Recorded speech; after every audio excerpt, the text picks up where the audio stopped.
अभी हम जिनके बहुत ही मधुर स्वर में भजन सुन रहे थे, आर्य समाज के बहुत ही उच्च कोटि के भजनोपदेशक श्रीमान सतीश सत्यम जी और आर्य समाज सुशांत लोक के प्रधान श्रीमान स्वतंत्र पाल रस्तोगी जी, मंत्री जी श्रीमान श्रवण कुमार गुप्ता जी और कोषाध्यक्ष जी श्रीमान भीष्म तनेजा जी, अन्य आर्य समाज के सभी पदाधिकारी महानुभावों और जो आज के इस कार्यक्रम का संचालन कर रहे हैं, बहुत ही सम्माननीय श्रीमान मोक्ष जी मैथानी। विगत रविवार को हमने एक विचार की छाँव में वैदिक सिद्धांतों को आधार बनाकर चिंतन प्रारंभ किया था और जो चिंतन प्रारंभ किया था उसको एक नाम दिया था वैदिक सिद्धांतों का दैनिक जीवन में प्रयोग। वैदिक सिद्धांतों का दैनिक जीवन में प्रयोग कैसे करें, तो आइए इसी विषय को आगे बढ़ाते हुए आज भी कुछ निवेदन में आपके सम्मुख करूंगा। जैसा कि मैंने पीछे आपसे अनुरोध किया था, सो आइए विषय को प्रारंभ करते हैं। सीधे होकर बैठेंगे, कमर, पीठ और गर्दन को सीधा करेंगे, नेत्रों को बंद कर लेंगे, हथेलियों को गोद में रखेंगे। मेरे साथ मिलकर स्वर में स्वर मिलाकर परमपिता परमात्मा के निज नाम ओम का श्रद्धा पूर्वक, भावना पूर्वक भगवान को जीवन का आधार, सृष्टि का कर्ता, इस देह का निर्माता अनुभव करेंगे। शरीर में जो भी कुछ है, जीवन में जो भी कुछ है, संसार में जो भी कुछ है, वो सब उस परमात्मा का है। वही हम सबका प्रमुख पिता और वही हमारा परम माँ परम पिता है। वही गुरु हैं, वही आचार्य हैं, वही हम सबको मुक्ति का सुख देने वाला और संसार के इन वैभवों का सुख उपलब्ध कराने वाला है।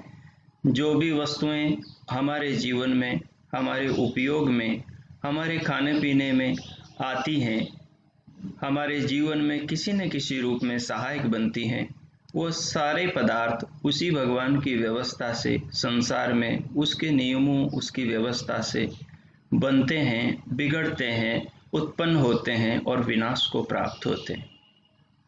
वो विधाता हम सबको हर पल देखता है, निरंतर जानता है, हमारी भावनाओं को, हमारे हृदय को, हमारी आत्मा को, हमारे चिंतन को, हमारी सोच को, हमारे जीवन को। विश्वम शृणोति पश्यति। तो इस प्रकार इन भावों से स्वयं को ओतप्रोत करते हुए मेरे साथ मिलकर स्वर में स्वर मिलाकर प्रभु के निज मुख्य नाम का जप करेंगे।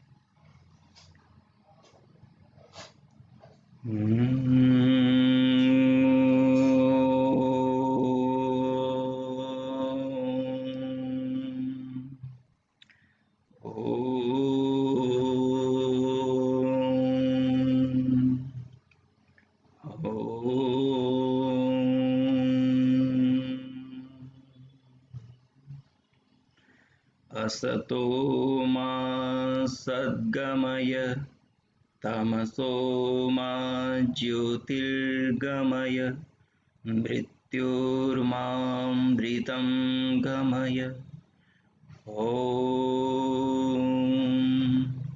विश्वानि देव सवितर्दुरितानि परासुव, यद्भद्रं तन्न आसुव। ॐ भूर्भुवस्वः तत्सवितुर्वरेण्यं भर्गो देवस्य धीमहि धियो यो नः प्रचोदयात्। ॐ शान्तिः शान्तिः शान्तिः। ॐ हो।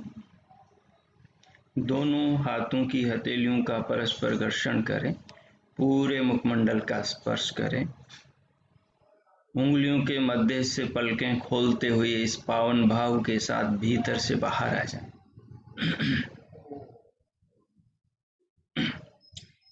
महानुभाव,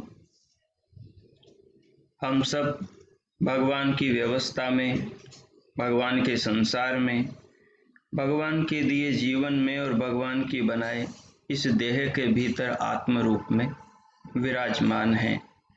भगवान की व्यवस्थाओं का उपभोग कर रहे हैं।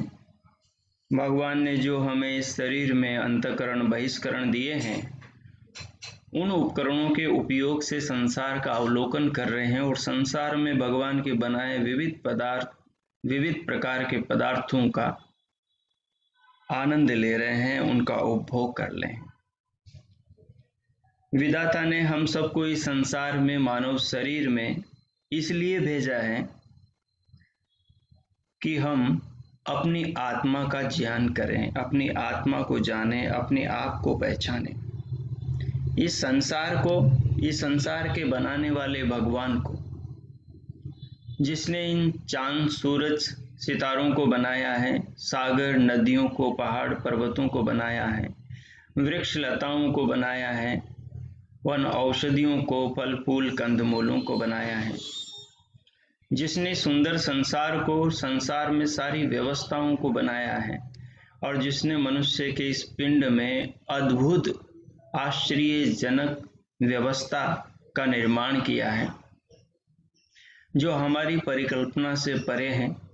इस पिंड के निर्माता, इस ब्रह्मांड के निर्माता, उस विधाता ने हमें जीवन को जीने का तरीका दिया है कि हम इस जीवन को कैसे जिएं। सारा संसार भगवान का है, शरीर भगवान का है, संसार में जो भी कुछ भगवान का है, इस बात को भगवान ने हमें बताया है और इसका ज्ञान हमें भगवान के ज्ञान के भंडार वेदों से प्राप्त होता है। वेदों में इस तत्व को उजागर किया है कि संसार को किसने बनाया है, संसार के भीतर की सारी वस्तुओं को किसने बनाया है, जड़ चेतन प्राणियों को, चर अचर पदार्थों को किसने बनाया है। तो बहुत ही सीधा सा उत्तर मिलता है। मैं आपके पास में बहुत ही सरल मंत्र लेकर आया हूं, जो शायद आपने कई बार सुने हैं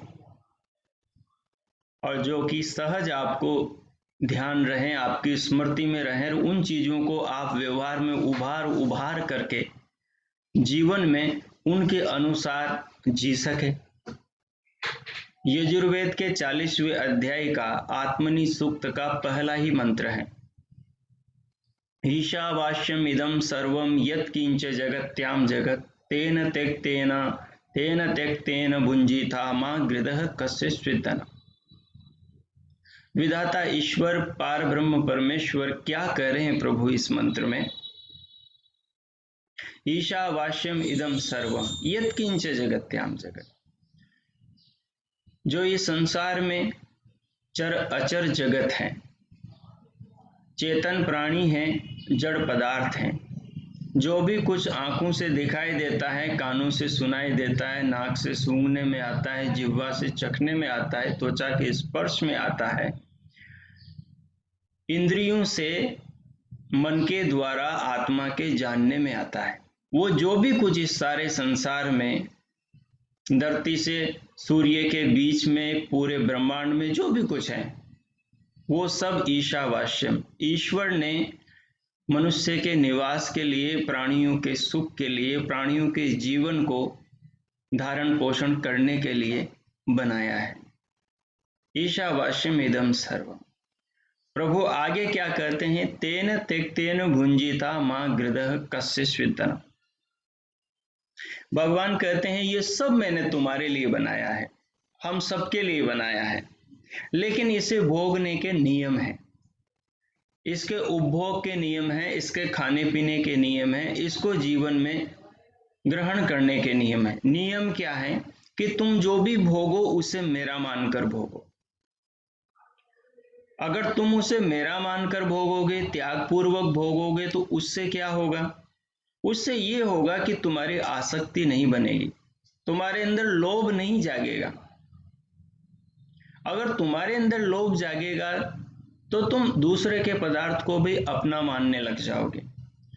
जो आदमी भगवान के पदार्थ को अपना मानता है वही दूसरे व्यक्ति के पदार्थ को अपना मानता है, वही शोषण करता है, वही अन्याय करता है, वही किसी न किसी रीति से दूसरे के अधिकार की वस्तु को हड़पने का प्रयास करता है, जो संसार को विधाता ईश्वर का नहीं मानता। क्योंकि शरीर तो भस्मांतम शरीरम है।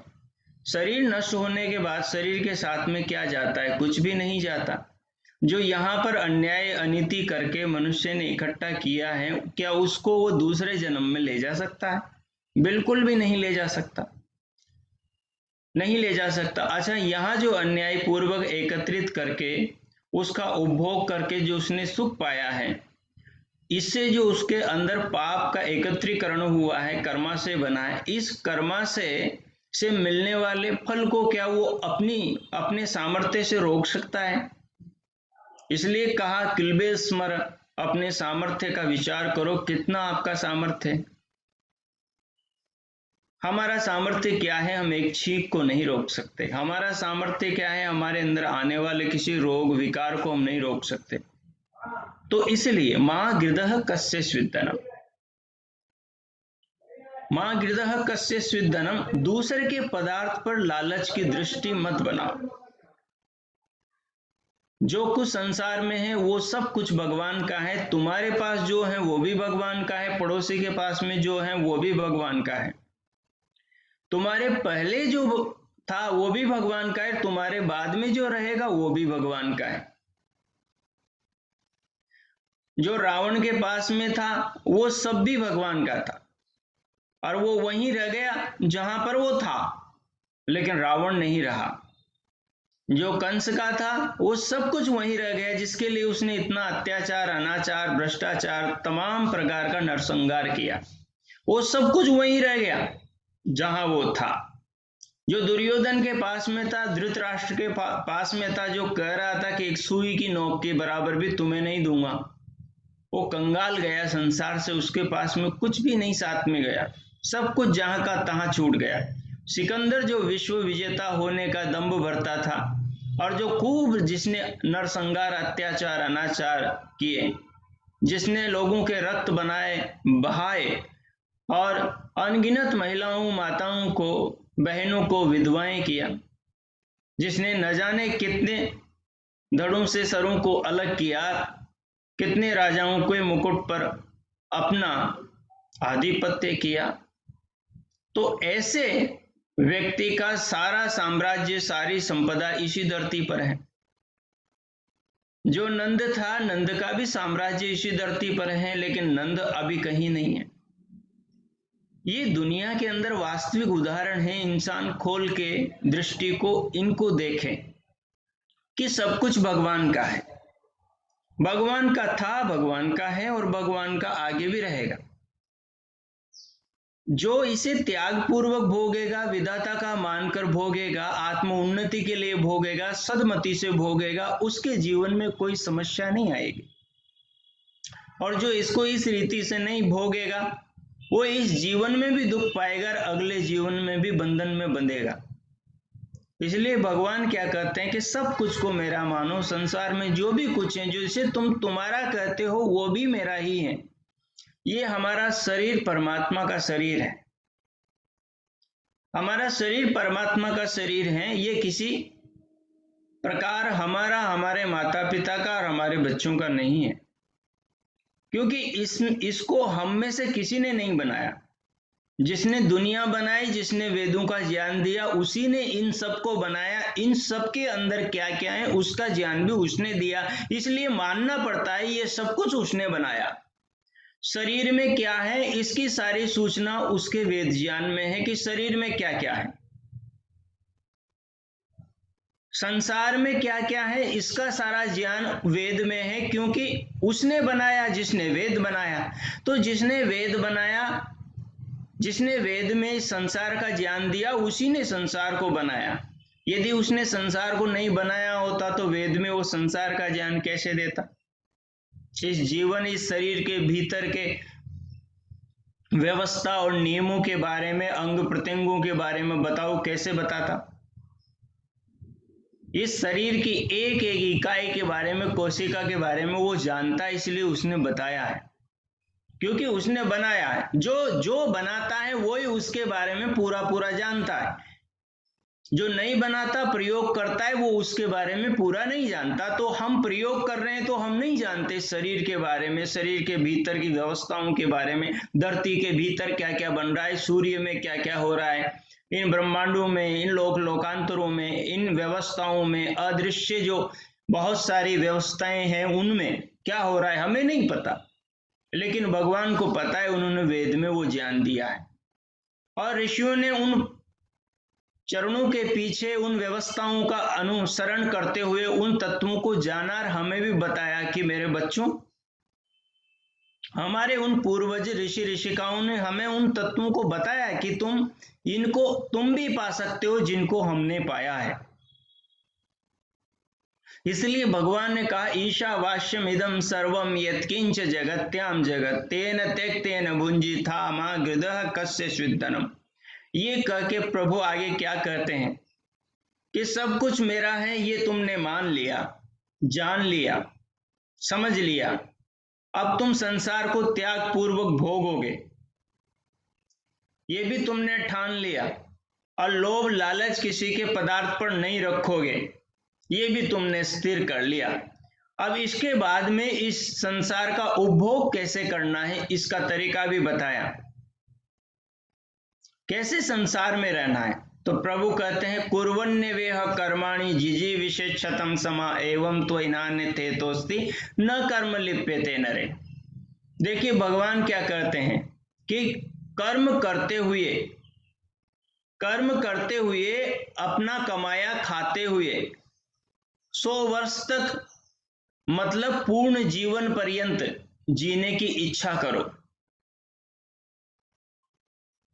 कर्म करते हुए, अपना कमाया खाते हुए, अपने पुरुषार्थ से जो अर्जित हुआ है उसका उपभोग करते हुए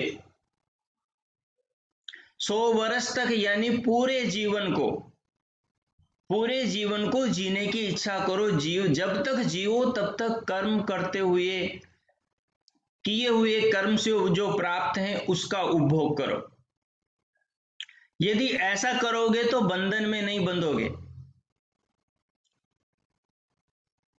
और यदि कहीं पर भी जी चुराने की इच्छा करी, दूसरे के कमाए हुए को खाने की इच्छा करी, बिना परिश्रम के दूसरे के धन पर गिद्ध की दृष्टि, लालच की दृष्टि बनाई, जो ऊपर मना कर दिया है, तो उसका परिणाम क्या होगा? बहुत खतरनाक होगा। उसके परिणाम के बारे में भगवान क्या कहते हैं? उसका परिणाम इतना भयंकर होगा जो अत्यंत दुखद है, अत्यंत भयप्रद है, अत्यंत पीड़ाजनक है, अत्यंत कष्टदायक है। इसलिए मनुष्य को क्या करना चाहिए? मनुष्य को जीवन पर्यंत कर्म करते हुए अपने कमाए हुए धन से ही जीवन निर्वाह करने का संकल्प करना चाहिए। जगत को ईश्वर का माने, शरीर को भी ईश्वर का माने। शरीर में जो पुर्जे अंग प्रत्यंग हैं, जो कर्म करने की ज्ञानेंद्रियां, कर्मेंद्रियां हैं, इन सारे साधनों को भगवान का माने और इनका दुरुपयोग न करें। इनको भगवान का मानते हुए इनसे अपनी आत्मा के कल्याण के लिए पुरुषार्थ परिश्रम करें। जो मनुष्य भगवान के दिए इन साधनों को प्रयोग न करके दूसरे के पुरुषार्थ पर गिद्ध की दृष्टि बनाता है और कर्म करने से जी चुराता है, जो स्वयं नहीं करता, दूसरे के किए को खाने की इच्छा रखता है, ऐसे आदमी को वैदिक दर्शन में दस्यु कहा गया। भगवान ने मनुष्य के 2 विभाग किए, एक मनुष्य वो जो आर्य है, एक मनुष्य वो जो दस्यु है। आर्य वो भला इंसान है जो ईश्वर के हर बात को मानकर उनका पुत्र बनकर जीवन को जीता है। दस्यु वो इंसान है जो ईश्वर की बातों को, आदेश को, उपदेश को न मानकर मनमाने ढंग से जीवन को जीता है, तो ऐसे व्यक्ति को चोर कहा। जो भगवान ने दिया है उसे भगवान का नहीं मान रहा, अपना मान रहा है, वो चोर है, वो डकैत है। जो दूसरे ने कमाया है, एकत्रित किया है, परिश्रम करके इकट्ठा किया है, उस पर जो गिद्ध की दृष्टि बनाए हुए हैं, लालच के भाव की उस पर नजर रखे हुए हैं, वो आदमी चोर है। और ऐसे जो आलसी प्रमादी लोग हैं, इस प्रकार जो अपने परिश्रम को, भगवान के दिए साधनों को प्रयोग में लाए बिना, इनका सदुपयोग किए बिना दूसरों के किए हुए परिश्रम को खाना चाहते हैं, उनके लिए बहुत खतरनाक व्यवस्था ईश्वर ने आगे दी। असूर्या नाम ते लोका अंधेन तमसा वृथा तास्ते प्रेत्याभिगच्छन्ति एके चात्मा अनुजना। संसार को, शरीर को ईश्वर का न मानकर, आसक्त होकर, दस्यु चोर होकर दूसरे के परिश्रम की वस्तु को खाने वाले व्यक्ति को नरक नसीब होता है। ऐसी भगवान की व्यवस्था है। क्या करें प्रभु? असूर्या नाम ते लोका अंधेन तमसा वृता तास्ते प्रेत्याभिगच्छन्ति एके चात्महनोजना। यही मुख्य बिंदु है। आत्महनोजना, जो आत्मा का हनन करता है वो ही इस नरक में जाता है। और अपने पुरुषार्थ से अर्जित द्रव्य से बचने के लिए, मतलब खुद मेहनत नहीं करता, दूसरे के मेहनत को खाने वाला व्यक्ति कौन है? आत्महनन करने वाला। आत्महनन क्या है? आत्म इच्छा को मारना। आत्महनन क्या है? आत्म आदेश के विरुद्ध कर्म करना। आत्मा आपको बुरा कर्म करने से मना करता है, अपना आत्मा। चाणक्य ने बहुत अच्छी बात कही, सर्वसाक्षी आत्मा। मनुष्य का आत्मा सर्वसाक्षी है, सब कुछ का जानने वाला है।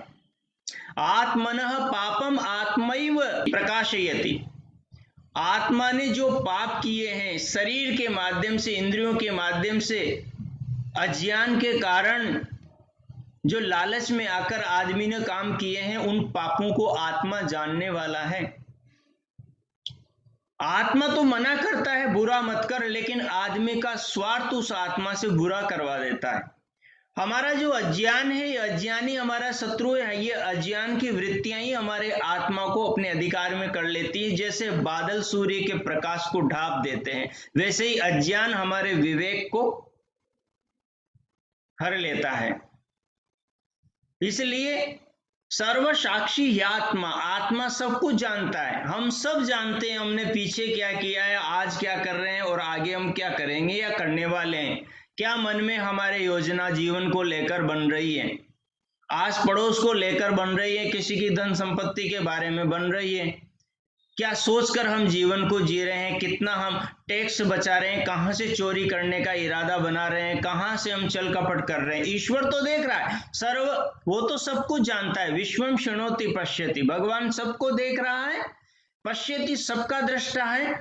और शृणोति, सबको सुन रहा है, उनकी मन की आवाज को भी सुन रहा है। द्वा सुपर्णा संयुजा सकाया समानम वृक्षम परिपस्व जाते। तो भगवान तो सब कुछ को देख रहा है। कौन आदमी इस जगत के अंदर बैठा बैठा क्या कर रहा है, सब पर उस विधाता की नजर है। लेकिन हमारी आत्मा की नजर भी हमारे कर्मों पर है, जो हमारा सबसे बड़ा मददगार है। जहां पर भी बुरी दिशा में कदम उठता है, झट से रोकने की बात हमारा आत्मा हमें कहता है। तो आत्मा ही व्यवहार से साक्षी, हमारा आत्मा जो है वो हमारे समस्त व्यवहारों का साक्षी है। इसलिए कहा नास्ति बुद्धिमताम शत्रु। बुद्धिमान मनुष्य का संसार में कोई शत्रु नहीं है। बुद्धिमान मनुष्य को कोई दुख देने वाला नहीं है। बुद्धिमान मनुष्य को कहीं से दुख नहीं मिलेगा। नास्ति सद्बुद्धिमता शत्रु, जो सद्बुद्धि वाले हैं उनका कोई संसार में शत्रु नहीं है। तो देखिए क्या कह रहे हैं, जो आत्म विरुद्ध कर्म करना है वही आत्महनन करना है। जो 2 नंबर का काम है वही आत्महनन है। जो छल कपट झूठ कसोट है वही आत्महनन है। तो भगवान इसके लिए मना कर रहा है। इसका परिणाम क्या होगा? इसका परिणाम ये होगा कि अनंत दुख और अज्ञान के लोक यानी ऐसे वातावरण में जन्म होगा, ऐसी योनियों में जन्म होगा जहां हर पल भय होगा, दुख होगा, जीवन निर्वाह के साधनों का अभाव होगा, उनके लिए संघर्ष करना पड़ेगा। जंगल में डिस्कवरी पर वो पशु पक्षियों को भोजन के लिए लड़ते देख सकते हो आप, वहां देख सकते हो और विचार कर सकते हो कि संसार में क्या हो रहा है। इसलिए इस सारे दृश्य को, इस सारे चिंतन को अपने भीतर रखें और इस चिंतन की दृष्टि से इस जीवन और जगत को देखने का हम प्रयास करेंगे तो जीवन में अवश्य हमें सफलता मिलेगी। हम अपने सामर्थ्य को मापते रहें कि हम कितने निर्भर हैं भगवान की व्यवस्था पर, भगवान के शरीर पर, भगवान के साधनों पर, भगवान की कृपा पर, भगवान की श्वास पर, भगवान के बनाए पदार्थों पर कितने निर्भर हैं। सूर्य पर, चंद्रमा पर, पृथ्वी पर, वायु पर, जल पर, अग्नि वायु पर, खाने पीने की चीजों पर, ऑक्सीजन पर, पेड़ पौधों पर कितने निर्भर हैं, फल सब्जियों पर, दालों पर कितने निर्भर हैं। हम क्या कुछ बना सकते हैं? हम आंखों पर कितने निर्भर हैं, कानों पर कितने निर्भर हैं, हाथ पांव पर कितने निर्भर हैं, मन पर कितने निर्भर हैं, शरीर पर कितने निर्भर हैं। हमारा कितना सामर्थ्य है। हम एक उंगली नहीं बना सकते, एक बाल नहीं बना सकते, हम एक फल नहीं बना सकते, हम एक पौधा नहीं बना सकते। हम ईश्वर की व्यवस्था में चलकर उन नियमों का पालन करके संसार में बहुत कुछ कर सकते हैं, लेकिन कर सकते हैं भगवान की व्यवस्था के अनुसार।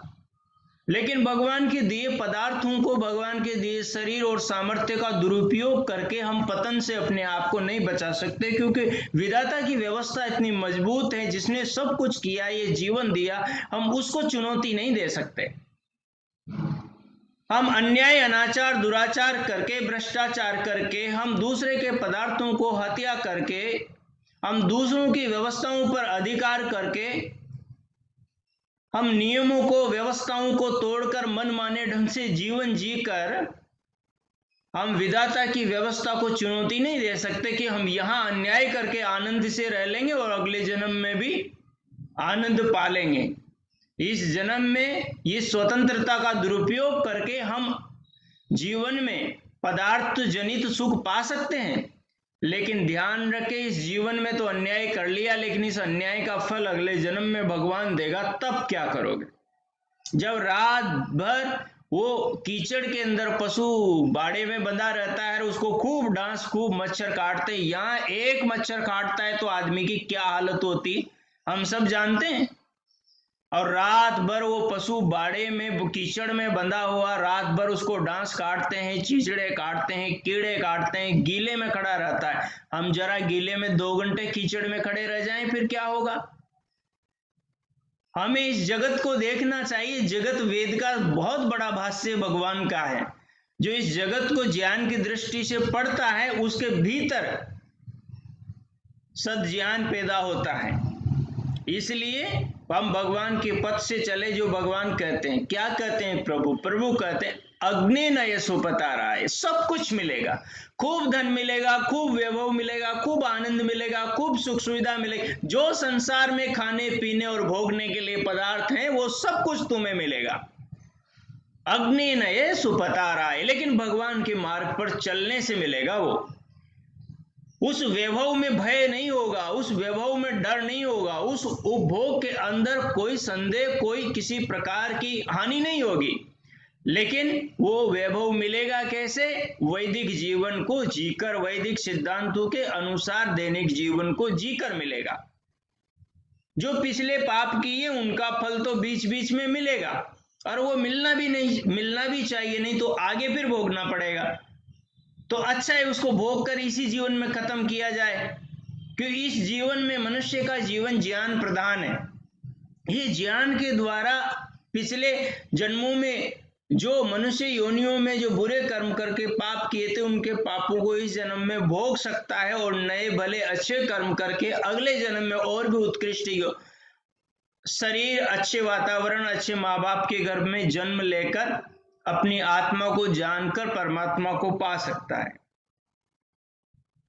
तो कल्याण का यही मार्ग है, अग्नि के पीछे चलना, अग्नि का अनुसरण करना। अग्नि यानी ईश्वर, अग्नि यानी भगवान, सर्व प्रकाशक, जो सबको प्रकाशमान करने वाला है, वो विधाता अग्नि है। इसलिए हमें एक मंत्र को याद करना चाहिए,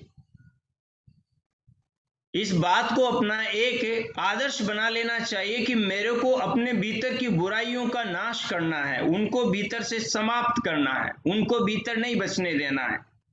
अब इतनी बातें हमने समझी, अब जीवन का सुधार कैसे करेंगे। एक तो ये सूत्र है कि आत्मनः पापम आत्मैव प्रकाशयति, आत्मा ही अपने पापों को प्रकाशित करता है। इसलिए आत्मनिरीक्षण रोज सुबह शाम करें और अपने आत्मा से पूछें कि आज कितने पाप किए, आज कितने मिश्रित कर्म किए, आज कितने पुण्य कर्म किए, आज कितने ऐसे कर्म हुए जिनके बदले अगले जीवन में कुछ विशेष, कुछ अच्छा, कोई उत्तम मिलेगा। अपना आत्मा बताएगा, इसलिए आत्मा में बैठा परमात्मा बताएगा। इसलिए भगवान ने एक उपदेश दिया और पूज्य गुरुवर महर्षि दयानंद स्वामी जी महाराज ने वेदों का भाष्य करते हुए हर अध्याय के आरंभ में उस मंत्र का उल्लेख किया। उसका जो अमृत वाक्य है वो है दुरितानि परासुव यद भद्रम तन्न आसुव। इसे जीवन का लक्ष्य, इसे जीवन का मंत्र बना ले, इसे अपने घर में मोटे अक्षरों में कहीं लगा दे, दुरितानि परासुव यद भद्रम तन्न आसुव, और नीचे हिंदी में अर्थ कर दे, बुराई को छोड़ो बुराइयों को और अच्छाइयों को अपनाओ। बस यही करना है, बुराइयों को छोड़ना है। और हमारे पूर्वजों के बड़े हम पर उपकार हैं, हमारे पूर्वजों ने हमारे ऊपर कितनी कृपा करी है, उन ऋषि ऋषिकाओं ने, हम उनके ऋण से कभी ऋण नहीं हो सकते। सारे वेदों का अध्ययन करके उनका सार निचोड़ निकाल करके छोटे छोटे सूत्रों के अंदर उनके तात्पर्य को व्यक्त कर दिया संक्षेप में। महर्षि भगवान पतंजलि, दुरितानि परासुव, दुरिता ने दुर्गुणों को हम कैसे छोड़ें, उन सारे दुर्गुणों का यम और नियम में ही संकलन कर दिया कि ये दुरितानि दुर्गुण है, इनको छोड़ो। और यद भद्रम तन्ना आसुव, जो भद्र है उनको अपनाओ। तो दुरितानि, दुरित क्या है? हिंसा दुरित है, असत्य दुरित है, चोरी दुरित है, व्यभिचार दुरित है, और परिग्रह लोभ लालच दुरित है। ये दुर्गुण हैं, ये बुराइयां हैं, ये दोष हैं, इन्हें छोड़ना है। और क्या अपनाना है? हिंसा को त्याग कर अहिंसा को अपनाना है, असत्य को छोड़कर सत्य को अपनाना है, चोरी को छोड़कर अस्तेय को, चोरी को छोड़कर ईमानदारी को अपनाना है, और व्यभिचार को छोड़कर ब्रह्मचर्य को अपनाना है, और परिग्रह का त्याग करके, अनावश्यक धन दौलत वैभव का त्याग करके अपरिग्रह को अपनाना है। ये सद्गुण है, इन सद्गुणों को धारण करना है। और हिंसा आदि, हिंसा, असत्य, चोरी, व्यभिचार और अनावश्यक धन दौलत के लिए अनाचार करना, भ्रष्टाचार करना, छल कपट करना, ये जो परिग्रह है इसका त्याग करना है। और उसके बाद में किन चीजों को अपनाकर जीवन को शुद्ध करना है, व्यक्तिगत जीवन के निखार के लिए क्या चीजें हैं। तो व्यक्तिगत जीवन के निर्माण के लिए भगवान ने बताया, महर्षि पतंजलि ने कहा कि हम शौच, संतोष, तप, स्वाध्याय, ईश्वर प्रणिधान को अपनाएं। इनके विपरीत जो स्थितियां वो दोष हैं। शौच है शुद्धि, मन की, वाणी की और शरीर की शुद्धि, विचारों की शुद्धि, वाणी, व्यवहार, बोलचाल की शुद्धि और शरीर की शुद्धि, वस्त्रों की शुद्धि, रहन सहन की शुद्धि, इस सुचिता को जीवन में धारण करें। इनके विपरीत जो असुचिता है, जो दोष युक्त बोलना है, जो नकारात्मक चिंतन करना है और जो गंदे और मलिन रहना है, इस दोष का त्याग करें। जीवन में संतोष को धारण करें, असंतोष का त्याग करें। जीवन में तप करें, परिश्रम करें, आलस्य प्रमाद का त्याग करें, क्योंकि आलस्य प्रमाद बहुत बड़ा शत्रु है मनुष्य का। आलस्येन लब्धम अपि रक्षितम न शक्यते। आलस्य में क्या होता है, जो प्राप्त वस्तु है उसकी भी मनुष्य रक्षा नहीं कर सकता, जो आलसी व्यक्ति है। इसलिए आलस्य का सदैव त्याग करना चाहिए। आलस्य एक महान शत्रु है, इसलिए मनुष्य को तप करना चाहिए। और तप के बाद में स्वाध्याय सद्गुण है। दुरितानि परासुव यद भद्रम तन्न आसुव, ये भद्र है, स्वाध्याय भद्र है, जिसमें स्व का पता लगता है कि मैं क्या हूं, कैसा हूं, मैं जो कर रहा हूं वो ठीक है या गलत है। जीवन का सुधार स्वाध्याय से होता है। स्वाध्याय में कभी आलस्य प्रमाद नहीं करना चाहिए। स्वाध्याय के विपरीत जो स्थिति है, शास्त्रों से द्वेष करना, शास्त्र पढ़ने वालों से द्वेष करना, ये महान अपराध है, ये एक प्रकार की बुराई है। शास्त्र के प्रति सद्भावना रखना, शास्त्र को जीवन निर्माण का मार्गदर्शक समझना, शास्त्र का आदर करना, ऋषि मुनियों ने जो लिखे हैं और भगवान के जो वेद हैं उन्हें अपने जीवन का मार्गदर्शक समझना, उनका बहुत सम्मान करना, उनके प्रति हमेशा श्रद्धावान स्वयं में को अब अनुभव करना। स्वाध्याय, और स्वाध्याय के बाद में ईश्वर प्रणिधान। ईश्वर प्रणिधान के विपरीत नास्तिकता। जीवन में नास्तिकता जो है, इस नास्तिकता को दूर करना और नास्तिकता को हटाकर जीवन में आस्तिकता, भगवान की भक्ति, ईश्वर प्रणिधान को लेकर आना। तो ये यम नियमों के विपरीत तो हो गए दुर्गुण, जिन्हें दुरितानि परासुव, जिनको छोड़ना है, और यद भद्रम तन्न आसुव, जिनको अपनाना है, वो ये यम और नियम है। तो इनके बारे में आप सबको पता है, आप सब पढ़ते होंगे। तो अब यहां से इस तत्व को उठा लेना और समझ लेना है। और महाभारतकार भगवान वेदव्यास ने एक महान ऊंची बात कही है, जीवन के निर्माण का महान तत्व हमें बताया है। वो क्या कहते हैं? वो कहते हैं अथ अवदश्च शत्रुणाम अधर्म श्रूयेते। महाभारतकार भगवान व्यास क्या कह रहे हैं? अथ अवदश्च शत्रुणाम अधर्म श्रूयेते। कह रहे हैं अवदश्च शत्रुणाम, जो अपने शत्रुओं का नाश नहीं करता वो आदमी अधार्मिक है, वो आदमी पापी है। जो अपने दुरितों का नाश नहीं करता वो इंसान पापी है। जो अपने दोषों को नष्ट नहीं करता वो इंसान अधार्मिक है, अधर्म कर रहा है, वो अन्याय कर रहा है, अपने आत्मा के साथ अन्याय कर रहा है, वो भगवान की व्यवस्था के साथ अन्याय कर रहा है, वो अपने परिवार के साथ अन्याय कर रहा है, वो अपने बच्चों के साथ अन्याय कर रहा है, वो समाज और इस राष्ट्र के साथ, संस्कृति के साथ अन्याय कर रहा है। जो इंसान अपने दुरितों को नष्ट नहीं करता वो बहुत बड़ा अपराधी है। महाभारतकार भगवान व्यास क्या कह रहे हैं? अथ अवधश्च शत्रुणाम अधर्म श्रूयते।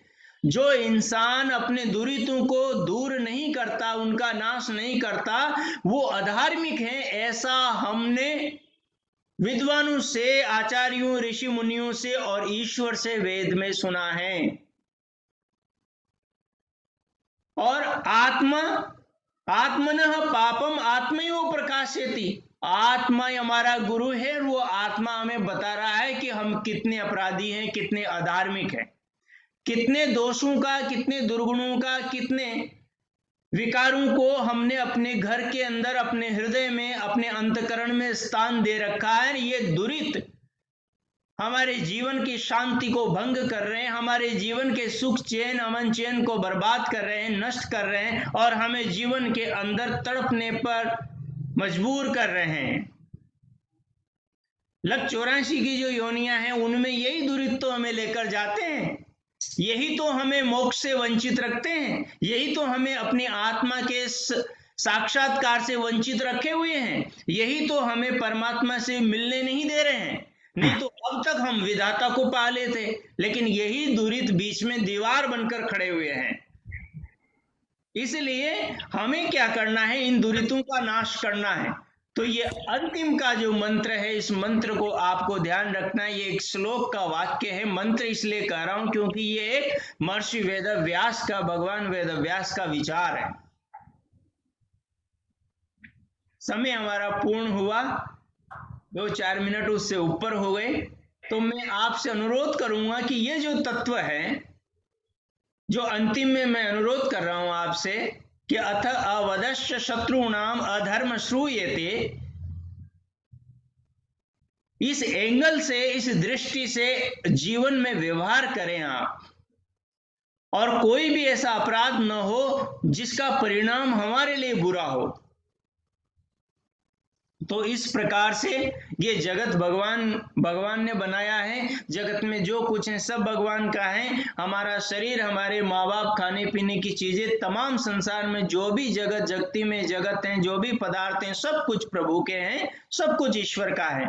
और वो जो सब कुछ है, ठीक है, उसे हमें त्याग पूर्वक भोगना है, कर्म करते हुए, 100 वर्ष तक जीने की इच्छा रखते हुए। जो भगवान ने कर्म करने के लिए शक्ति सामर्थ्य, भगवान ने हाथ पैर, ये दिमाग, ये जीवन, ये शरीर, सब कुछ हमें दिए हैं, और इस ताकत को बढ़ाने के लिए खाने पीने की चीजें और औषधियां सब बनाई है। परिश्रम के द्वारा उनको अर्जित करना है हमें, और उसके बाद में हमें आत्महनन नहीं करना है, अपराधी नहीं बनना है, कर्मों में लिप्त नहीं होना है, उनसे छूटना है। और उसके लिए एक मंत्र अपनाना है, दुरितानि परासुव यद भद्रम तन्नासुव। और जितने दुर्गुण हैं उन्हें छोड़ना है, यम नियमों के विपरीत जो दोष हैं उनका त्याग करना है, और जो यम नियम है उन्हें अपनाना है, यही भद्र हैं। और जीवन में एक चश्मा, एक गुरु पैदा करने के लिए अथ अवदश्य शत्रुनाम अधर्म श्रूयते, इस वाक्य को धारण करना है। तो इस प्रकार हम अपने वैदिक जीवन को सिद्धांतों के अनुसार दैनिक जीवन को कैसे हम सुधारें, कैसे ठीक करें, तो उसके बाबत ये चिंतन है। अब इसको बाद में आप सुने और अपनी नोटबुक में लिख लें, और जो लिखें उसको अपनी डायरी में रखें, और उसको 3 महीने तक रोजाना देखते रहें। सुबह एक बार देख लिया, शाम को एक बार देख लिया, ठीक है, दिन में एक बार देख लिया। तो ऐसे 3-4 महीने देखते रहें तो वो सिद्धांत आपके दिमाग में अपने आप आएंगे और काम करना शुरू कर देंगे। हमारा जो मस्तिष्क है, इसके अंदर की जो व्यवस्था है, वो आपको पता ही नहीं लगने देगी कब ये सिद्धांत आपके जीवन में आ जाएंगे, लेकिन आप जीवन में लाने की भावना रखेंगे तब। आप सब ने बहुत ध्यानपूर्वक सुना, बहुत प्रेम से सुना, जागरूक रहते हुए सुना। इसके लिए हृदय से आप सबका बहुत बहुत धन्यवाद, बहुत बहुत आभार।